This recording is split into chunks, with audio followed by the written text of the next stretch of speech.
Welcome to the Imperial Grandstand. I'm Alan Imperial. I'm Carlos Del Rosario. And on today's episode, we're continuing the mischief at the festival. Yes, we're going to continue the mischief at the festival right now. Part 3. Yes, eating our words. Mmm. Delicious, delicious. Oh, yes. Well, if anything, this one, it makes me hungry because this is my favorite. This is the one that I actually wanted as a PC. It's basically all roleplay. It's all roleplay. And, Yeah, just to catch up, if you're catching us mid playlist, we are right now in the middle of a 4-part mini campaign. yes, a 4-part mini campaign. It is Mischief at the Festival. Yep, I found it on the Dungeon Masters Guild.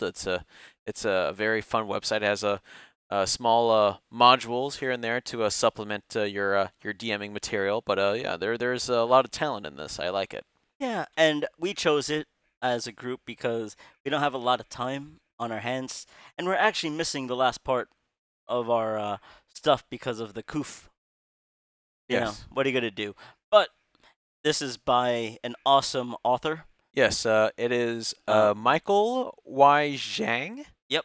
Yeah, this is some incredible work, and I love that it is 4 1-hour adventures for a tier 1 character. So basically levels 1 through 4, and If you're like our group, it's gonna take you 2 hours apart.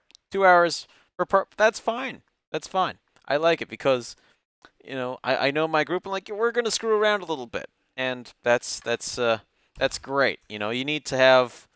You can't always be on rails. Like it can't be like like on a set where you have an AD where it's like we need to do this. At this schedule. It's like all right. Sometimes you need to have some things breathe. And I I think if you can't impress people with your intelligence, baffle them with your stupidity. And in this one, the PCs, we baffled our DM. Yes. So there are 4 adventures, and We went on 2 of them. Oh, they're numbered. Here's our awesome map. yeah, it's sideways. I didn't preload the map, but you get to decide where you want to go in the city, and We chose to eat first at we number 2. chose to eat, and And then then because number 3 was the closest on the map, thank you, map maker, because this PC loves maps. We went to 3. yeah, And then we decided to go number 4 because it was the next closest one on the yeah. map. We're not clever You PCs. really are just role playing the crap out of this. All right, it's there. We're gonna go there, and let's see. Let me go to that one. So I think on the actual numbered adventure for the DMs out there, this is last on the list. But don't be afraid to let your PCs just go wherever they want because that's part of the fun. And uh, if you're with us with our last adventure, we were at a warehouse and we fell asleep there. Fell asleep there. Yeah, you split a guy in half. You freed some slaves. Very cool stuff. Scared And a child with my lute playing. yes, so that's where we're in the last episode, and right now we're doing the 4th episode, Live Long and Prosper. And I love this reference because it clearly references The Mandalorian and Star Wars. Wow. It's as if I heard all the nerds crying out it was one. Yes, where the Captain Malcolm Reynolds talks to Gandalf about the Cylon invasion. Oh man. And they have to bring the TARDIS along for some reason. Oh yes. Just throw it into a volcano, that TARDIS. Ah. Yes. Nothing but trouble since we stole you. Yeah. All right. All Now right, that we then. alienated everybody who watched this. Yeah, we're weeding out the weak ones. That's what we're doing. So yeah, and speaking of weeding out the weak, we have to eat now because our DM told us we're gonna die if we don't. Yeah, yeah. Generally, I like to adhere to the rule that you need to have a modicum to eat or drink during the day. And in the first adventure that you did, Gulzira Tunnelly, the proprietor of the Mage Pit Inn, offers you free food. So So the team's, oh, we could go back there, but on the morning of day two, I kind of get in a fight with him because I had some stuff to share that cultivation wanted me to share about, and Tunnelly was just yes, not happy with that. cultivation, if you recall, was a giant plant creature that was reanimating dead food like dead boars and dead crabs And pudding, and can't pudding. forget the pudding. Can't forget the pudding. And you promised cultivation that you would get a message out to the leader of Thentia, the city. Yeah, the what is it? Watchkeep, The Watchlord. Watchlord, Yes.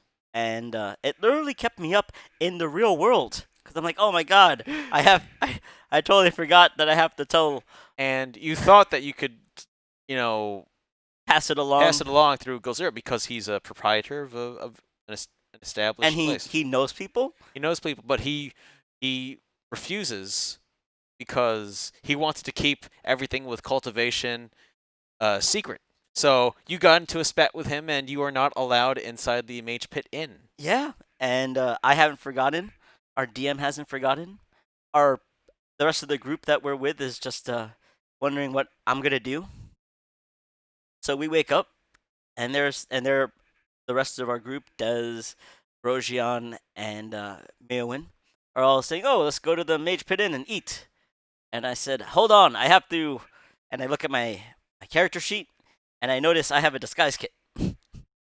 Yes, you have a disguise with two disguises. Yep, and the first one that I chose is kind of similar to the second one I chose, but different because this is a bearded fat guy, basically,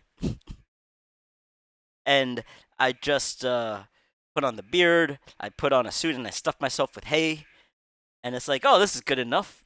From afar, I look just like some random dude with a beard, and I think it's good enough, and I go on my merry way trying to eat, and You that's when it he all falls apart. as a DM, I say that you need to roll for deception because you are deceiving Mr. Tunnelly. And it's like, nope, nope, he spots you. You fail. I think it was a I had critical fail. I had a +7. You have a +7 for On, deception. You are a charismatic fellow. You're a bard, and and you I still failed. fail. You still fail. And I just, you know what? There's an adventure to do. I don't. I the compromise is, look, you're allowed in, but you need to pay the normal price, which you do, and so you have breakfast with all the others. Yeah, and I'm just annoyed because the rest of the party's just eating for free. But I'm not gonna cause any scenes yet. We still have another day or two to go. Yep, yep, that's right. So you make your way to the spiraling tower. It is. Let me read this off here. It's near the center of Thentia. It holds the Council of Mages. This evening, the tower will host a panel featuring arcane luminaries from around the Moonseed joining to discuss a recent breakthrough in the field of alchemy. Among the panelists will be Dr. Dalathan and Professor Pyrax, the two researchers who discovered that very breakthrough. They will be unveiling the results of their research for the first time at the panel. So something that the whole group has been itching for is a panel for a convention. Because you're nerds, oh my god. It's like I've never seen like this is a world with Dungeons and Dragons. Like, oh wow, yeah, I can't wait to go to this panel. This is great. We have a cleric who wants to know alchemy. He's very excited.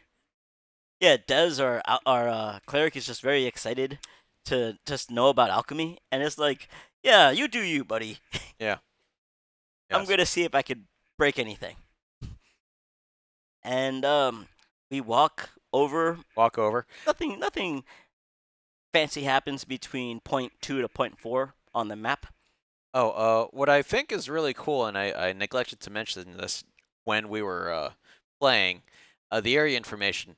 When it says dimensions and terrain, the tower is bigger on the inside, allowing the rooms to be comfortably large. The circular council room has a diameter of 50 feet. We were drinking. How did I not notice that the first time? I just thought it was a large, and this is just, it's a sentence that I can overlook really easily. It's just whatever. It doesn't make or break the game, but it's like, oh, this is a Doctor Who reference. I Damn love that. TARDIS. Yeah. Albert Frostbeard is the nervous dwarf who is hosting the event and managing the panel. Now, the panel is sold out, but Albert Frostbeard he's freaking out because 3 out of the 4 guests are here. We're missing one. One is missing, so he asks for the adventurers' help. If you get them, you'll have seats, and it'll be hunky dory. It'll be great. You can stay for the for the uh We for the could panel. stay for the panel. Now, the thing was, one of our party members was kind of freaked out, and I'm kind of glad now I know behind the veil it was always going to be sold out because he was like annoyed. Man, if we didn't eat first and we just came straight here, it would have been just like I'm like, it would have been. damn it, Des. It I know you want to see the panel, but it's a programming thing. It's like it would have been sold out if you got there. This is like going to like a Twilight panel at circa the year 2010 at San Diego Comic-Con. You were not getting into this. you're sleeping overnight. There are people intense to get to this panel. So we weren't getting in no matter what. Yeah. All right, good to know. But as somebody who didn't know that that whole thing is planned out, oh, good to know that nothing I could have done would have saved it. Yeah. Because I did feel kind of guilty because I felt me arguing with that freaking guy like ate up time for us getting into the panel. So I felt partly responsible. It doesn't matter. It would have been sold like out no matter what.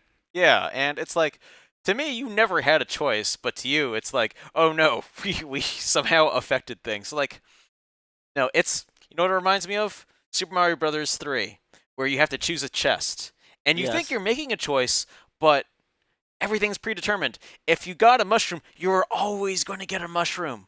None of those freaking things were leaves. None of them. uh, Damn. yeah, I know, right? That's some Matrix stuff right there. Yeah. Ugh. So we get there. This dude is freaking out about his panelist missing, Yes, Dr. Dalathan is missing from the panel. and the person who wants to see the panel the most comes up with the best idea. What if we just perform for you guys instead? And No, no, you're confusing it with another adventure. That's actually the that's last right. adventure That's that you do. I am confusing it. So, oh yeah, that's right because it was that. Yes, yes.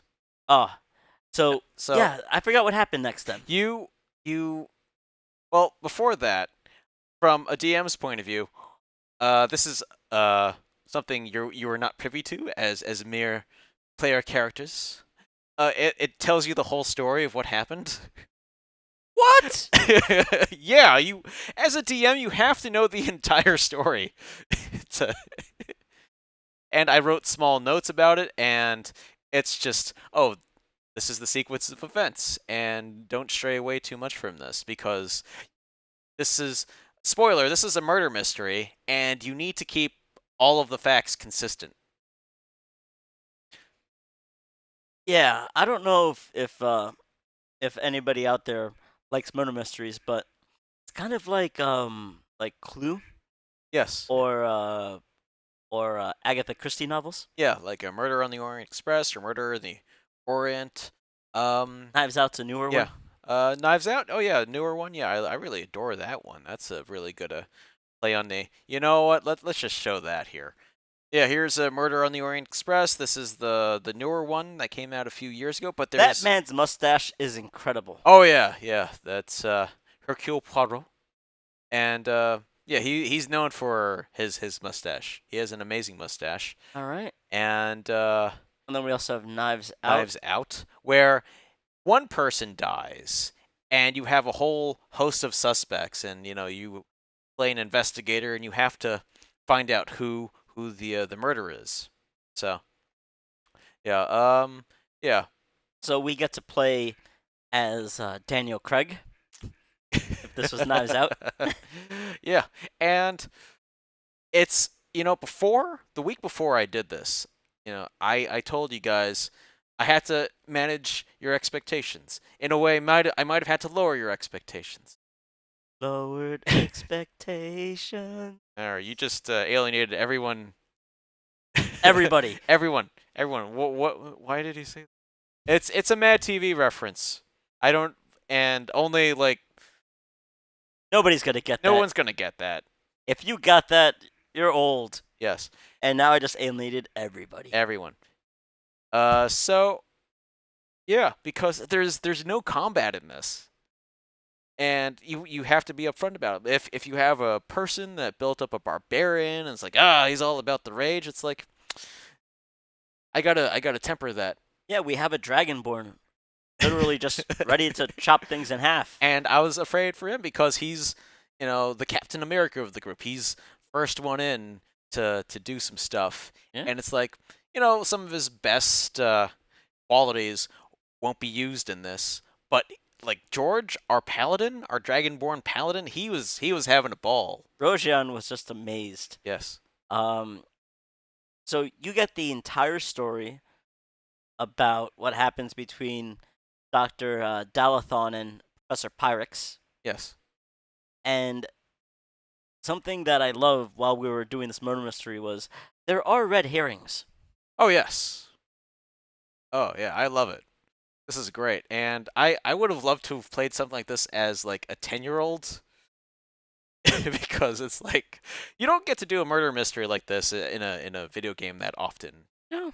With Batman, it's like I'm gonna use detective vision, and Yeah, and with a point and click adventure, it's like I have to read weird symbols that represent weird things to do something weird in a Rube Goldberg-esque way. yeah, And it's like, with this one, the person who was the most logical in our group actually solved it for us without actually solving it at the end because they weren't about that life. yeah, that's fine. It's a group effort, and I Our love rogue was that. being a rogue. Yeah. So,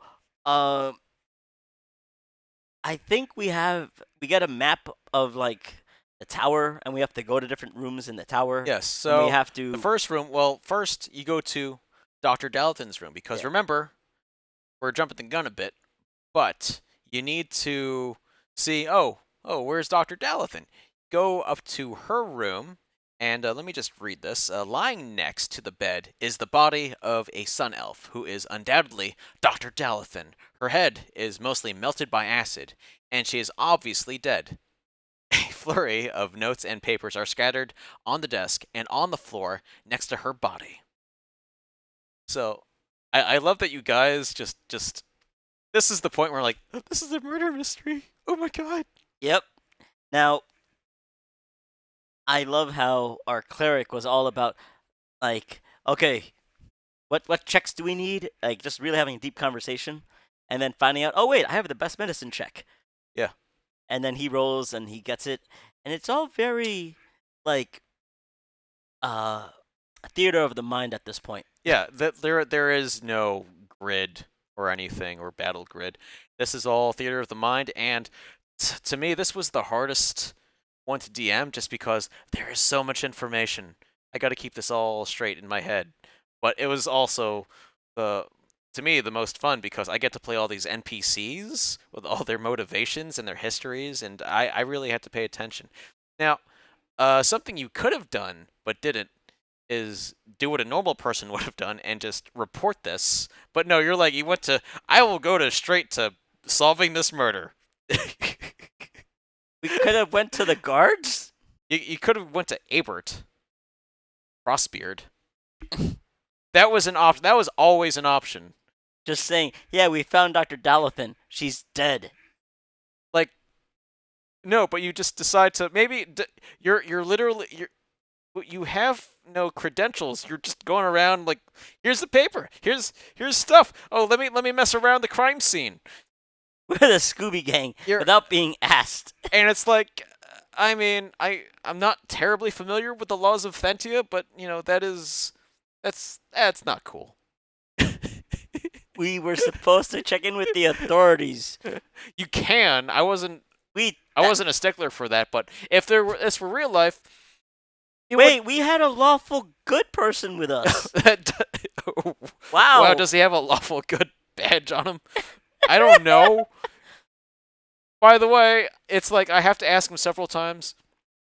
You're lawful good. Are you sure you want to do? Oh, right, right.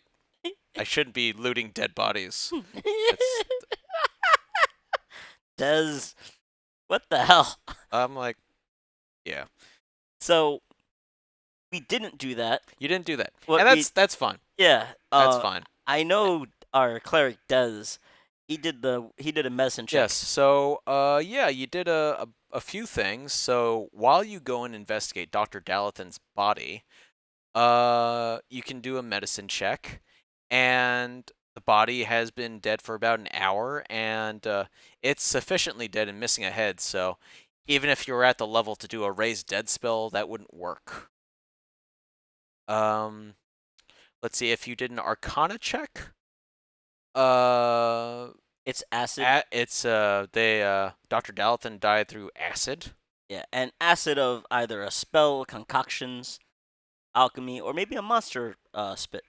Yeah, if you did a wisdom check, uh, it allows the character to realize that the acid burns on the wall near the ceiling are 10 feet away from Dr. Dalathan's body, and that suggests acid was shot in a straight line, which is very important. Yeah. Very important, especially if you know how Dragonborns work, which we had a Dragonborn, so that was fun. Yeah. He's like, straight line? Wait a minute. I attack in a straight line. Yeah, the moment you said that, that was amazing. That's Rojian or George. Yeah. Then it's we had an investigation check with intelligence. Oh, and I would say this is one of the most important parts this because this part is where our noodle got like freaking yeah, crumpled up and just yeah. So if you did an investigation check, which is what you'd normally do, yeah. This was done by our rogue. yes. There's a crumpled letter lying on the ground a few feet away from the body. It smells faintly of lavender. If they uncrumple it, it shows a love letter, and it's a player handout. And what I did was I actually printed out the love letter, and I crumpled it up, and I just handed it to the people. So it's like they physically had something You in their didn't hands. hand it. You tossed it over. I tossed it over. Yes. To Mirwin. And yeah, let me scroll down to the. It's this guy the right love here. letter. Yeah, here we go. Yeah, and it looked just like that. Yes. I love how our rogue is really. Our rogue is basically a perfect rogue because our rogue just basically RPs as a quiet person all the time, which is great. But and, she often she's smarter than she's letting on. like a She's rogue holding really back. does. She's I would say she's like MJ from the new Spider-Man films. Yeah. Yeah, it's like, yeah, you're smart. You speak when you have to. So that was really great for her because yeah, she had to read this out. So yeah, do you wanna yeah, read the first paragraph, I'll read the second for My dearest Dalathan, it seems you have stepped out into the festival before my arrival. I hope you return soon, for my heart longs so much to see you again. It pains me that we must keep our love secret because of those bigoted, judgmental nobles back in Hillsfar. I care not that you are an elf of low birth. I love you all the same. If only I were born an elf as well, instead of being born human and doomed to age and die after so few years in the realms. But perhaps that fate may not befall me yet. In your last letter, you said that your research into the potion of longevity was going very well and that you finally created a working sample after painstaking research and experimentation. When you made your promise all those months ago, I didn't think you could fulfill it so quickly. Bring the sample with you to my chamber after the panel. I hope that tonight is the night I reclaim my lost youth and beauty, and that our love can burn brighter and longer still. See you soon. Your love. Mm. Yes. Now, we were like, we all started losing our minds at this point because it's like, oh my god, it's a clue. She has a lover. Yes, Dr. Dalton has a lover that she was going to give a special potion to. And their love is star-crossed because apparently there's a whole uh, elf of low birth, and being a half elf that I am, I know how racist and judgmental high elves could be. So I'm like, I know. ooh, what's going on here? I know. There's some this adventure, this module has shown me the racism that's in this world, and it's just there are gnomes who are sold into slavery. There's racism against elves. Yep. It's yeah. It's it's quite a hierarchy that they have. Yes. Um, at this point, we search the rest of the room, and being that I have the highest next perception, I look around and I think I find like a treasure or something. Chest. Yes. Well. There's a few things Yeah, in the there's a few room. things. So I see a chest. you see, there's a desk That's and right. there's some sugar to do on it. There's also a potion stand on the desk, which can fit a large potion bottle, but It's vacant. it's vacant. There's nothing there. It's as if something was removed from there. There is Dr. Dalton's worn spell book. It has teeth marks on its corners, and there are notes which talk about alchemy. Right. And finally, we get to the a bronze chest. Right. I think other people in the party do the alchemy stuff because again, I'm not great at that. We have other party members who are really good at that, and they pass the investigation. And like great, we keep on taking our notes down and our notebooks. And for me, the most magical part of the adventure happens next. Oh yes, this is something I did not expect, and we were on this for like a pretty long time in my Oh, it estimation. it was like 15, 20 minutes. Yeah, And and we could have went longer. could have went longer. As PCs, we didn't want to give it up. But So, at the time, we had like some problems getting together that night, if we recall, yeah. and we were at this gaming shop, which I thought was closing at 9. So it's like to me, I was constantly looking at my watch, and it's like we only have an hour left, and I really want to finish this thing. I want Yeah. you to solve this thing. And then we find out later, yeah, we're here until 10. Oh, okay. And then it's like, okay, I could ease up on it. But at the time, I'm like, Yeah, we were pressed for time. you ain't got time for this. And then we found out we did, which was great because we actually needed that extra time. If you didn't speed up, we actually would have been kicked out, I think. Yeah. Because we were running slow anyway. Yeah. Uh, so I'm really excited about this chest. I open it up.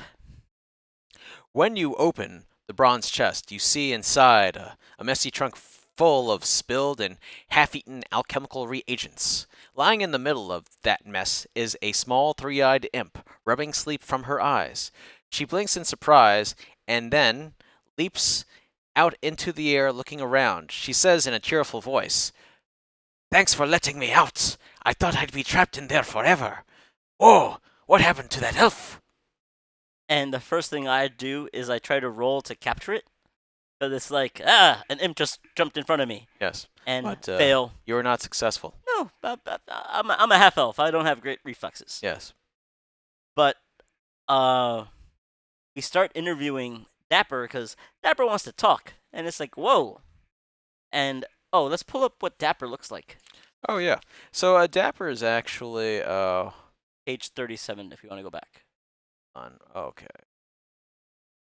Here we go. Yeah, this is Dapper.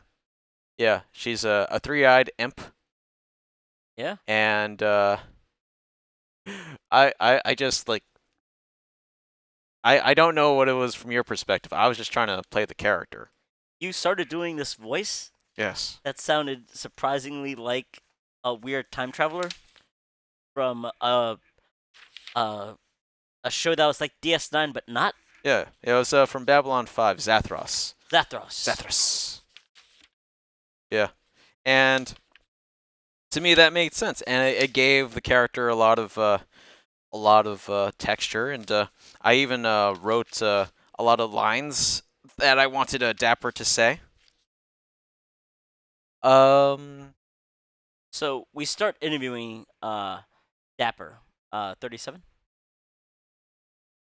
and we're all freaking out because this is like the biggest break we have. Because it's like, oh crap, and we start saying, uh, where she came from, and why was she in the chest?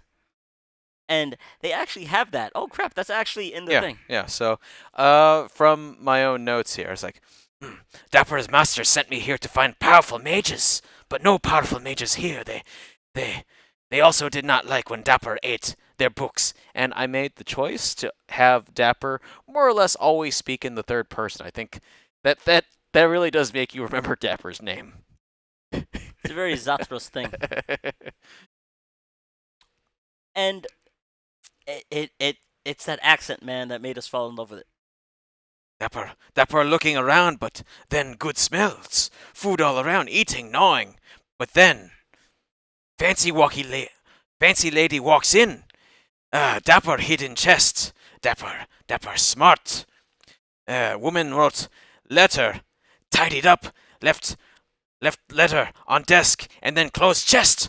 Dapper could not get out. So we got a lot of information there as PCs. One, he's the guy who ate the stuff like the wood Yeah, when you see like teeth teeth marks mark. on things, and he Yeah. eats things indiscriminately. So it's like, okay, so he must have eaten the stuff. Second, he saw that it wasn't messy because Fancy Lady, who is now missing a face and a head, was cleaning up. So the desk shouldn't have been all messy like we discovered it. Yes. And lastly, we know that she was alive, Fancy Lady, when he got locked in the when she got locked in the chest. Well, we don't know which fancy lady it is yet. Oh right, yeah, Yes. that's right. So I forget what we asked next. I don't know if it was Yes. Well, who's your master or what did you see, but what else did you have in your notes? Dapper in chest drank many potions and fell asleep. So that actually cuts it off there. So we know that Dapper was there eating things. A fancy lady came in, tidied up, but then closed the chest that Dapper was hiding in. So and then Dapper is no longer a reliable witness from that point on. And then Dapper fell asleep. So even if there was a commotion, Dapper was unconscious. I think we asked him what potions he drank, and if that dead lady was the lady that he saw. Uh, well, that crumpled note there that you have, it smells like lavender, like fancy lady. Dapper has good nose. Ah, so this lady is not the fancy lady, is what we just discovered, Hmm. because the lavender, Hmm. and it makes sense because the thing smelled like lavender when Mia Win found it. More paper on desk and not on floor. Lavender letter was on desk, not on floor, and not crumpled. Also large golden bottle on stand. That stand. Saving that for last. Dapper wanted to drink last. That tasted good. Ooh, sugar dew water. This is new. Dapper drink. Yeah. So again, we have a timeline of Fancy Lady, of we're missing the fancy goblet, and the note was it crumpled? It was not crumpled, no. And yeah, that was a lot of information Yeah. for Dapper to give you, but you just wanted to pump Dapper for more and more information. It's like it's like He was he was a, who is your master? yeah. Who is your master, Dapper? Who sent you? Who sent you? and and Dapper's backstory is surprisingly complex. So, okay, Dapper, and I'm reading this here. I did not write this. Dapper was sent from the future because her former familiar, a powerful orange mage, turned evil and caused a lot of harm for some reason. Her memory of him is hazy, but she remembers that she is supposed to find some powerful mages from this timeline to help them stop that future threat. And I'm like, what? Dapper is the most interesting character. What is what? So he's like Kyle Reese. He's like Kyle. Yeah, he is. And it's like, and then Dapper, just because he's an imp, he could turn invisible. I'm like, as a DM, it's like there's not much else Dapper could tell you. So it's like he just snaps his fingers and then disappears. And then you're like, We don't know what happened as PCs. We don't have like a spell check person to be like, oh, what spell just got casted? So I think he time traveled away, and I'm flipping out thinking, wait, did he time travel away? Somebody said, no, he jumped out the window and went invisible. And somebody else said, no, he teleported. And we're all like arguing about this arguing, time and, traveling. and you're like, oh, we got it. All right, Mia, you got to jump out that window. We got to track him down. I was like, and I'm like, as a DM, this is not going the way I wanted it to. This is, I just wanted to end this scene. We refused as And PCs. We wanted to find Dapper. So he had information how did I that we thought. how did I fix this? Dapper has to come back. I'm like, oh, I'm sorry. Dapper very hungry. Dapper was going to food court. Did you want to talk about anything else? And we were like, what else do you know? And he's like, nothing. Nothing. I told you everything. I told you everything. And it's like, and then there's a joke that I forward George with. Mm. Dapper, she jumps out the window, but before that, Dapper says, hopefully Dapper's last leap will be her leap home. And it's just, you may not understand the Wow. reference because it's Quantum Leap, because it's like Dapper's a time traveler. And it's like, and for like a solid minute, our paladin was just, oh my god.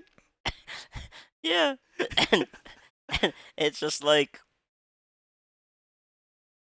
we just couldn't believe it. Like, we were. Now, in last week's episode, we said something along the lines of somebody's looking quite dapper. Yes. And you're like, oh, it's so funny that you should mention that. Yeah. And we were all like, huh, why would Carlos say something about Dapper?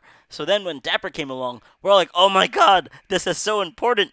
So as PCs, we thought there was more to Dapper than there actually was. And yeah, that's why you had to come back and just be like, no. No, just to clarify things, because then you'd spend another hour trying to find Dapper, and that's not. There's nothing written about that. There really isn't. So now this is an interesting opportunity, because in future adventures, I can actually integrate Dapper some way, somehow, because Dapper is a time traveler, and Do we have a warlock? no, you don't. Yeah, no, you don't. Okay. Yes. And but anyway, Anyway, sorry. but yeah, Getting Dapper can. sidetracked by getting sidetracked by Dapper again. Dapper can. I know. Dapper can come back in one form or another, and since Dapper's a time traveler, I would love to do something where Dapper knows something that he knows your future, as player characters what's going to happen to you, and there would just be the strange ellipses of information where it's like, how does Dapper know this? I really hope to break time travel with that. I really hope just to screw it up so bad. Yes. So now, as PCs, we know that Dapper is no big deal anymore. And we're like, all right, I guess we have to find out who killed this lady with a missing head in the room. I know. That was like a total like when some like 3 foot tall imp is more important than the actual mystery that oh right we got to solve this murder mystery. Okay, that's just So our our DM was getting really mad at us. Like, okay, guys, I just told you it doesn't matter. Can we move it along? And you looked really angry at us. like And I just looked at our group and I'm like, I'm not gonna apologize for having a good time, damn it. You're the one who put the characters in here. I'm just living in the world. I'm in Thentia. And you look so frustrated but so happy at the same time. yeah, because I as a DM I'm doing my job, but It's like remember I think that I'm under a time crunch, so it's like I'm glad you guys are having fun with us, but we gotta move. We just gotta look at the time. don't care. And it's a murder mystery that I'm producing. So if you don't solve the murder mystery, I would be so pissed. It's like just do it. All right. So So we have all our information. Pretty lady smells like lavender, and it and the bottle is missing. bottle's missing. Those are the two most important bits. Yes. We Okay. kind of asked the imp what the fancy lady looked like, but he's like lavender, and I'm like, damn it. Lavender. Scene D. I love this. It's scene D is called Murder She Wrote. Murder she wrote, murder she wrote. Let me just look that up for all you. With Angela Lansbury. With Angela Lansbury, yes, famous show. uh, but yeah, that's fun. So you go back down to talk to Abert Frostbeard, and he mentions that the the investigators in Thentia, it'll take days for them to solve this mystery, and all of the guests will leave. They'll be off to other towns, other realms, and you won't be able to, And the panel. What get about them. the panel? Yeah, the panel will be dispersed, and any suspect that we need will be long gone by then. So you need to solve the mystery today. And we just look at each other like, oh, we were gonna do it anyway, but sure, great. Yeah. So good. You have a time limit, ticking clock, as it were. Yeah, we got like less than an hour to go, basically, So or like the rest of the afternoon. yeah. So you go start by looking at the rooms. Yeah, we have an option of going to Professor Pyrex's room, Master Mernig's room, or Lady Longcastle's room. Yes. And I think we go to Professor Pyrax's first or Master Mernig. Yes. So let me set up the three suspects here. So Dr. Dalathan is the person that died. She's missing a head. She's missing a head. You have Master Mernig, a rock gnome, and Master Mernig is an expert alchemist who has attempted to develop a recipe for potions of longevity in the past. He has a friendly rivalry with Dr. Dalathan, which should keep things lively. All right. Then we have Lady Longcastle. She's a female human, noble from Hillstar. Lady Longcastle is an erudite noble with a passionate interest in alchemy. She is known to be a patron of sciences, and her sponsorship of this event is much appreciated. Yes. She got the money. She's got the money. She's yeah. She's of high birth. Also she's age 52, which actually comes in is actually important later on. Yeah. Yeah. And then finally we have Professor Pyrax. Professor Pyrax is a respected academic who has been all over the Moonsea. He is Dr. Dallathon's research partner on the Potion of Longevity project, and they are here to present their findings. Now, And he's also a male Copperborn, Copper Dragonborn, sorry, age 47. now, for me, immediately once we get our stuff here, Lady Longcastle is just like pinging off from my radar. But the rest of the team doesn't want to go there first, Yes. and I Yeah. think we go to either Pyrax's or Mernig's first. I think we went to Pyrax's. Yeah, you go to Professor Pyrax's room. Uh, Nothing terribly special about this room. There's a bag of clothing on the bed. And but if you look into that bag of clothing with a wisdom check, you will find a perfume bottle that has a golden liquid. If you do an Arcana check, you'd recognize the liquid as a alchemical concoction. Yep. And I I pocketed it because it's like, you wouldn't tell us about this potion if it wasn't important. So I take the golden liquid because in our previous notes, Dapper told us she wanted to drink the golden liquid last because it looked the most delicious. Yes. And I'm like, hey, wait a minute, golden liquid, golden liquid. Yeah. Yeah. See, and that's why you have to write meticulous notes about this. It's like couldn't be a blue liquid, and then you find a golden liquid. Had to be a golden liquid. Yep. Yeah. So Um. then we dick around for another minute or two where our DM's just like, all right, there's nothing left. Nothing left. You've exhausted this room. Now, again, I want to go to Lady Longcastle's room, and again, I'm voted down. Yes. But yeah, you go to Mernig's room, and you don't really find much. With a intelligence check, you skim through some of Master Mernig's notes, and it details all the flaws in Professor Pyrax's and Dr. Dallathon's work. So the most recent entry ponders how Merg wasn't able to discover the recipe for potions of longevity even after years of research. So Dr. Dalton's latest discovery must be a lie. Yeah, non-believer. Yes. So finally, we go to Lady Longcastle's room, and we find a bunch of stuff there. And for me, the most important thing we find, actually, really the only thing we find, is a lot of things just scented lavender. Yes, lavender.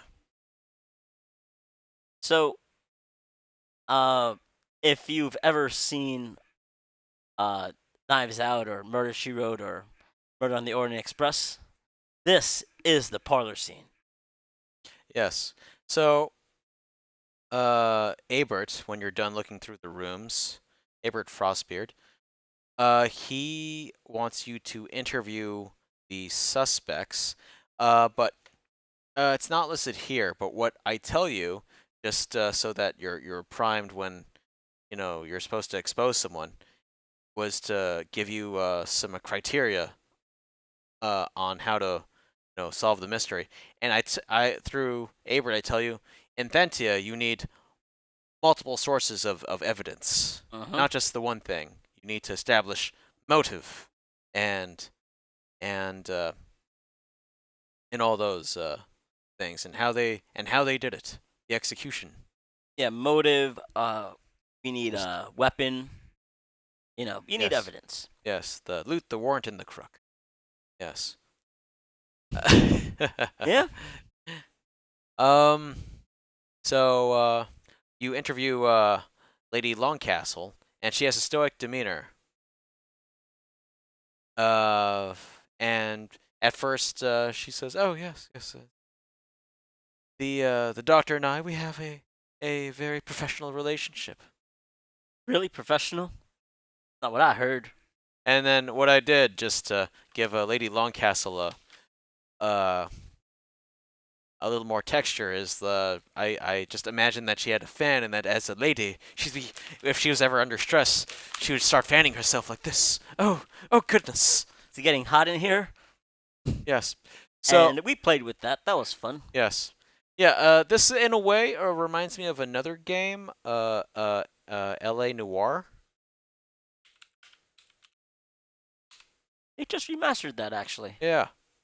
Yeah, because I'm playing all the suspects, and part of interrogating or interviewing a suspect is seeing if they're lying, if they're being truthful, if they're hiding If something. they're being anxious, Yeah, yeah, just really observe their behavior, and I did as well as I could, just trying to telegraph things out to my players. But yeah, yeah. So we found out that she likes taking baths, she takes baths. so she couldn't have been the killer because she was all wet, and we uh, would have seen the footprints.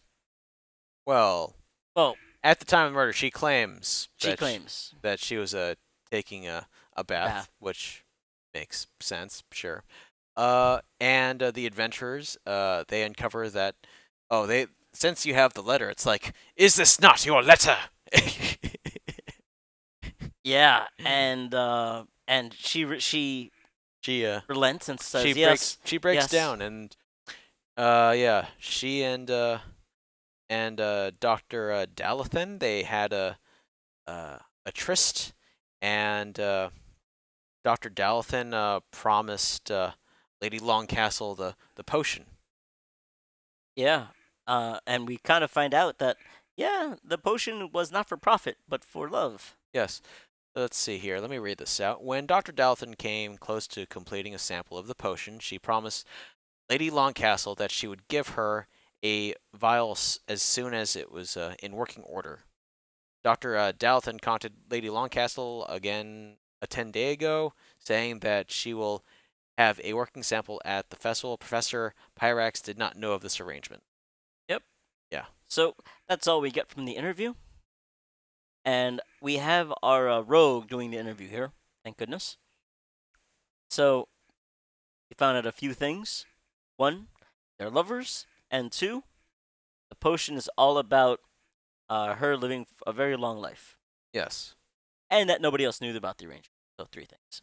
Yes. So I think Then we go to the Master Mernig. Master Mernig, he's a gnome. Not much from him. You just find out he is the red herring of this. He's just an angry one. He has probably the most solid motivation because he's hated Dr. Dalathan Forever. forever.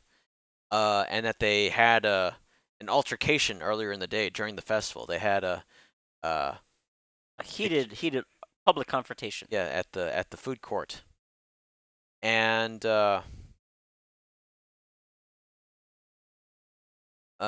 yeah, And his whole motivation is to prove that Dr. Dalathan and Professor Pyrax are liars. yes, Because if Mernig couldn't figure out, excuse me, if Master Mernig couldn't figure out the potion of longevity, how could these idiots figure it out? And yes, that's his whole conceit here. yes. What I also added, it's not in these directions, is that Master Murdoch knows that Dr. Dalathan and Professor Pyrax were low on funds, and that Professor Pyrax was highly in debt. So that's something that actually comes back later, and I Yeah. wanted to put that in. You know, So we hear that about Dr. Pyrax through Mernig, and that's important, because money is always a motivation. yes. So And finally, our rogue is talking to Pyrex, yes, and he's trying to be guilty, or he's trying to feel remorse. yes, Oh, my friend died, but you know, yes. So first thing you notice is that Professor Pyrax is a copperborn dragonborn, copper dragonborn. With an intelligence check, you know that copper dragonborns breathe acid in a line. So already you have that. As if you have any Dragonborn characters, which we did, we have George, who was a Dragonborn paladin. Dragonborn characters know that automatically. Yep. So he just was like, "Oh, I know this." Like, okay, good. Yes. Yeah, Uh, I remember I didn't give it up that easily because it's like if I literally told you right off the bat, I just gave enough hints where it's like he's Dragonborn and you know that some Dragonborn, you know, spit acid and it's just okay. I had faith in you guys to figure out okay. yeah, Yeah, me but I, too. I, I didn't make it as obvious as they wanted it. Um Yeah. So we also kind of asked what he was doing during the time of the murder, and he talks about he's working on notes and preparing for the yes. panel. But it's like we went to your room, we didn't see any notes. Yes. Yeah, Pyrax's notes in his room have not been taken out of the chest. It was very clean in there. Yeah, we looked. He does mention that they were accosted, he and Dr. Dalathon, by Master Mernig. Yes. But everybody saw that. And he's constantly trying to put more attention on Master Mernig because it's like yes. If then you asked Pyrax about the potion of longevity sample and that he lies. He says that I have no idea where it is. Yeah. And then we ask and push him further about if he knew any uh relationships. Let's say. Yes. And he's like, "Oh no, I don't know anything." And then we kind of think he's lying after another check. Yes. So we kind of have a lot of pieces now together. And before we actually did this, somebody in our group thought it was Mernig, 100% Mernig. But now that we know Professor Pyrex is lying, it's like, huh? Why is he lying? So we basically put all our heads together and we're like, yeah, this guy's kill him. This guy's the murderer, right? And we Yes. have two solid pieces of evidence. We have that he's caught in a lie. Well, he has the Yeah, you have a few things. yeah, he's caught in the lie with the whole uh uh oh, I made notes because he didn't make any. We also know that he has the potion, a golden potion. Yes. We also Potion. know about the debt for motivation. And I think that was it. Yeah. So what happens is in grand Agatha Christie style, you get all of the suspects in one room, and I make it very large. It's in the panel room, so things are very dramatic. There are guards at the doors, and it's just Yeah, because everybody in the building couldn't leave or enter. yes, and this is just performance now, and it's just this is all you guys, and it's just So our rogue gives me all her notes because she was taking meticulous notes this entire time. And we get everybody around. So we start asking people questions. I first start asking Lady Longcastle about their relationship. And at first, she's publicly denying it. And then I ask about the letter. And it's like, bam, slam it on the table. which you just had, so it's just Yeah, because our rogue gave me all of her notes, which included the letter that you gave her.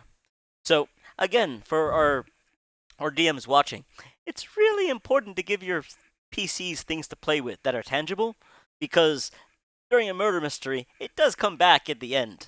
So I literally, hmm. I think everybody at this gaming place was looking at me at this point because I slam it on the ground saying, "But who wrote this letter? And why does it smell like lavender?" Yes. uh, And this is kind of like a courtroom scene now. It's like I love that. yeah, You're making your case, and just for the people out there, you as a DM, it says here that the adventurers need to come up with at least two solid pieces of evidence pointing to the murderer, and they should try to explain how the murder was committed and the motive behind it. So I already, I gave you enough information. There's enough currency there to go around. Yeah. So we get the whole Lady Pyre, Lady Pyrex, uh, Lady Longcastle and Professor Dalathon are hooking up. That's the first thing we establish. Yes. Next thing we establish is that we heard from Master Merning about a debt, Yes. and then we trap Professor Pyrex because we ask him, "Oh, did you know that uh, the potion was going to go to Longcastle?" And he's like, "No, I had a debt to pay," and boom, we had him because that was the motive.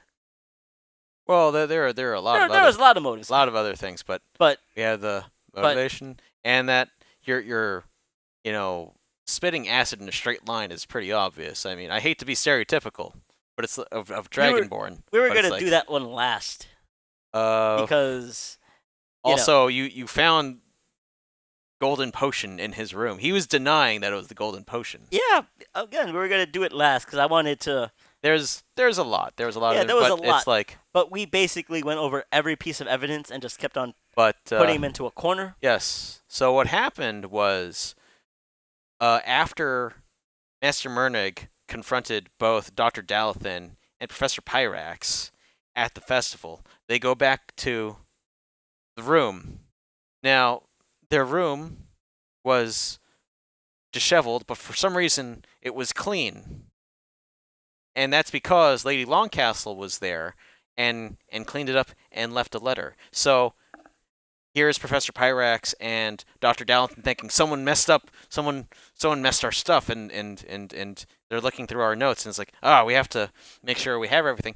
That's where Professor Pyrax discovers Lady Longcastle's letter, and he just reacts. In It's anger, like in he anger. crumples it up. It's like he thought he was going to make millions and millions of gold coins, but he's Dr. Dalathan is giving the potion, the Away. only sample, to Lady Longcastle. Like, why can't you wait until the first production run? Yeah, Ah! and he just reacted, and then Spits on her face. Dr. Dalathan, yeah, spits in her face. Dr. Dalathan loses her head, and that's what happened. And the reason why Dapper didn't know any better was that Dapper was passed out at the time. Yes, passed out. So that concluded. Uh, yeah, Professor Pyrax, he just starts sobbing in grief, and I tried to create real sadness because I felt there would have had to have been real connection between Dr. Dalth and Professor Pyrax, and that Professor Pyrax he just reacted. Yep. Yep. And we got a bunch of coin as a reward. Uh-huh. I think somebody got the spell book. Who got? No, that was our cleric. Yeah, but he can't use the spell book, so that's mostly for wizards, I think.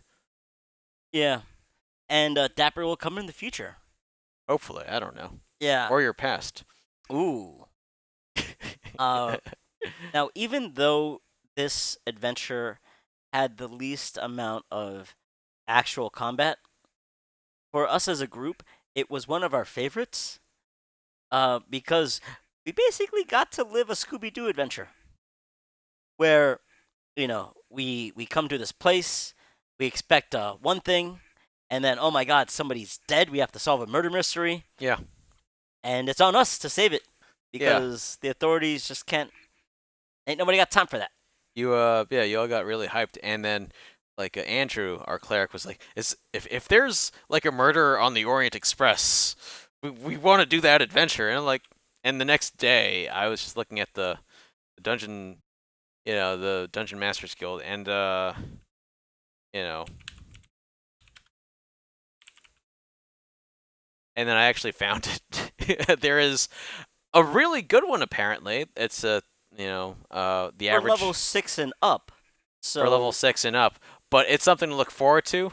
But it's like, oh my god, there's the murder on the Everin Express, oh, so exciting. and it's like they want to like Yeah, my PCs, they just want to get to this point where they can do another murder mystery. Now, the really important thing for the DMs out there is that you want your PCs to succeed, but you want to make it as difficult as possible. I think that's the line you're gonna straddle for fun. Yeah. Because if they don't get it, oh, they're dumb. You know. Yeah, and there are ways where I could guide you. It's like I have you might notice that every adventure has an NPC that you can talk to. So, uh in The in Delian tomb, it was the girl it was the girl. because she had to help us with the clue because Yeah, we were just freaked out that uh pug bear just the freaking ate bugbear. Yeah. just had that potion. Yeah. Ah, And Abert Frostbeard would have asked you Socratic questions. Have you tried it's XYZ? right. And it's like, oh, okay, that actually opens up a few avenues. So I did have some fail safes in case you guys were lost, and I'd get you back on track. Yeah, and the most important thing for DMs to make it fun is don't be afraid to tell your PCs, yeah, we're done with this room. You've exhausted this room. You've looked at everything in this room. Because you had to tell us that a bunch of times before we left I think it was Professor Pyrax's room. Because we found the golden goblet. We found Yeah. that it was clean and we were still like looking and you're like, nope. It's still yeah. No, go somewhere else. Because we were like we found that goblet and we were all like, and what else can we find? And don't be afraid to be like, there's nothing else. Yeah. Yeah, just, you don't want to waste anyone's time. It's fine. Uh, yeah. So this was the one that I wanted the most because it was the most RP that you could have. Because when you're not doing any combat, it's like yeah, it's all RP. But man, oh wow, this is a 5 hour adventure. It's gonna Yeah. take us 10 hours. Yeah, this is going to be at least a few months to do. Yeah. Which is fine. That's just fine. Um yeah, that was our murder mystery. We have one more installment of the Mischief at the Festival coming. And it's the grand conclusion. Thank you very much for watching. I hope we didn't waste your time.